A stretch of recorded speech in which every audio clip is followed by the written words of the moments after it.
Më mend njëri që me gjithë dramën që projektonte edhe lindja jonë, e karakterizonte një qetësi e habitshme.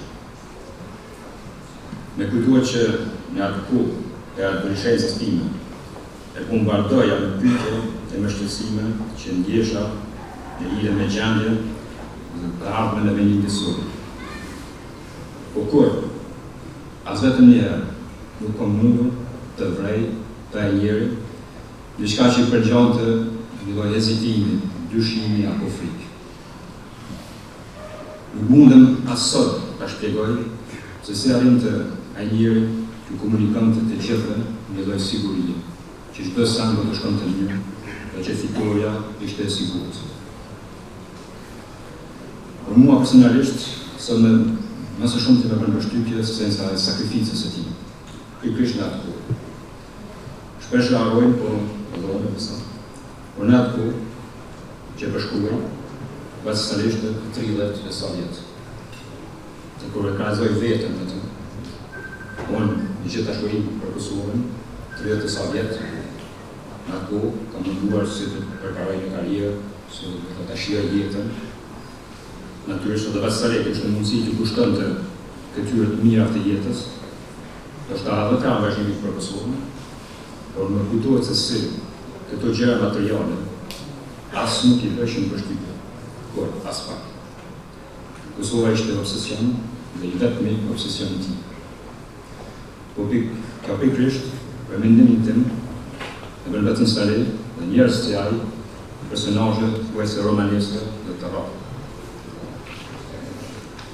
Sepse po e përsëris, me gjitha dashuritë të mëdha që kemi të gjithë për vendin, sa prej neve, nëse do të ishte nevoja, do rrezikoshim të sakrifikonim të mirat e jetës, ndoshta edhe vetë jetën për Kosovën. Për mendimin tim, ata që janë në gjendje të përgjigjen kësaj pyetje për pak sekonda, janë trashëgimtarë të denjë, sipas Salit dhe herëve të tjera. Fatmirësisht, sakrifica e tyre ka bërë që ne të shpesoj të fëmijët tonë mos të kenë nevojë të përgjigjen kur në asaj pyetje. Dhe nëse ndonjëherë shtohet një pyetje tjetër, se është akoma nevojshme që të duhuam së sot, edhe pas 25 vite, për t'i kujtuar këta njerëz, përgjigja për mendimin tim është po. Pikërisht për këtë arsye, është lejuar kohë, një herë në vit, për të mos harruar që ne çdo ditë mund t'i kushtohen të mirat e jetës fal sakrificës së tyre. Sakrifica e madhe e tyre, 25 vjet më parë, e meriton këtë sakrificë tonë të vogël simbolike një herë në vit. Pra sot, është gati, i cili është shtëpi e dytë në shumë bashkëmbazët tonë, por i cili me gjithë bukuritë e tij nuk arriti kurrë ta zëvendësonte veçarin dhe Kosovën në zemrën e Salit.